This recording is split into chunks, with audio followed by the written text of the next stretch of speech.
Morning, persons! John Marvin here, and today we're going to go through part 2 of our complex animation series. Again, this is the second part in a series, so if you haven't watched part 1, what are you doing here? So looking back, this was the first pass that we did. Today we're going to go through and get a few more in-between positions and polish this up a bit more. So let's begin! So to start out, I'm going to hide the upper half of the body, the torso and the arms and everything, and just focus solely on the legs. I've been using this technique for a while, ever since I read about it in a blog post from an animator from ILM, and so I thought, hey, that must be pretty good information. It really helps for chaotic scenes, though, to just get the hip motion down right, and then get the leg down right. Going through and refining a little bit more, adding transitional positions in between everything that we had before. Luckily, this shot, the intersection of her head with the log is hidden from the camera, so we can cheat a little bit.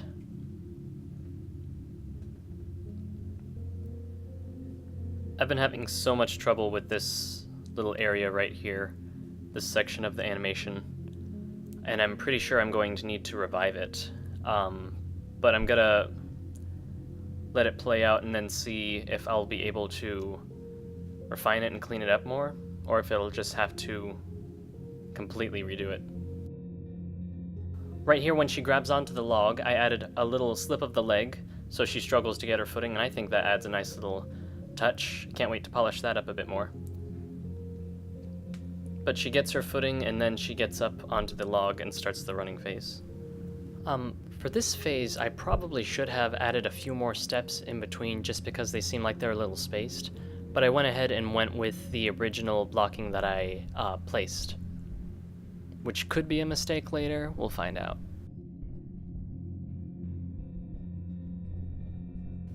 You might notice faded wireframes of the individual bones before and after, and if you're an animator, which if you're watching this you probably are, then you already know what that is, but in case you don't, that is ghosting is what it's called, and it shows before and after where that bone is going to be in time. So it really helps to get the arcs and the paths of the limbs down packed. That's a tongue twister. Arcs and paths down pat. Not really, it's not a tongue twister. Since this rolling section goes by so fast and it's like mostly obscured, it's so easy, so I'm not really worried about it. I added a little bit more animation to the tail. I have the tip of it wrap around the rock as it hits. And to make that look good, I utilized an animation technique called the successful breaking of joints. And it's where you have a row of bones like a tail or a rope or something, or a chain, and each one moves after the other in succession. So you can look that up. A lot of what I'm doing with the legs is simply just getting them to a position that I'll be able to polish them a lot more, just simply breaking down the steps and the motion to a way that I can continue with it and be a lot more satisfied with the result. For this section of her running up the spine, I have her hovering a little bit above the area because I know I'm going to be adjusting the dinosaur animation. So I'm not too worried about the exact position of the footsteps since I know it'll change.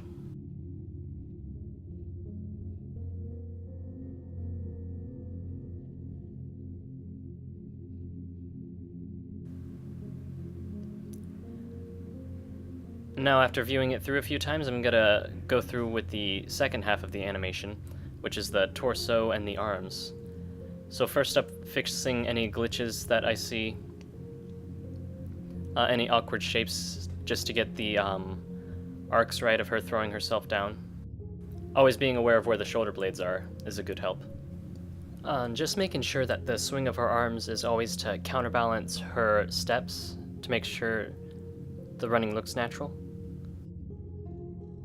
I have her swing her arms up here just to get a little more momentum before she throws herself down and slides. I have one of her arms back to keep her balance and then the other one holding onto the hat. It was a little hard to do because her arms are short and so she couldn't really reach the rim of her hat, but I think it looks acceptable.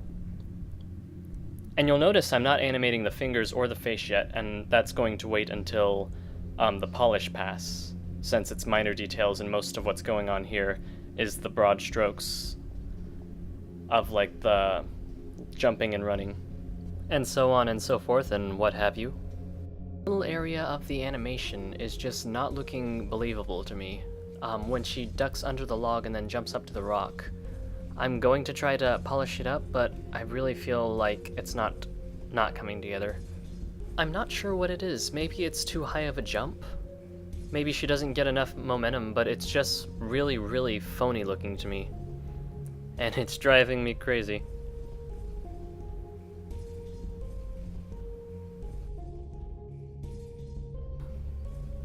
But after she gets up onto the log, I just have like a standard swinging arms back and forth to counterbalance. I think I might try doing something a little different with that, but I'm not sure yet.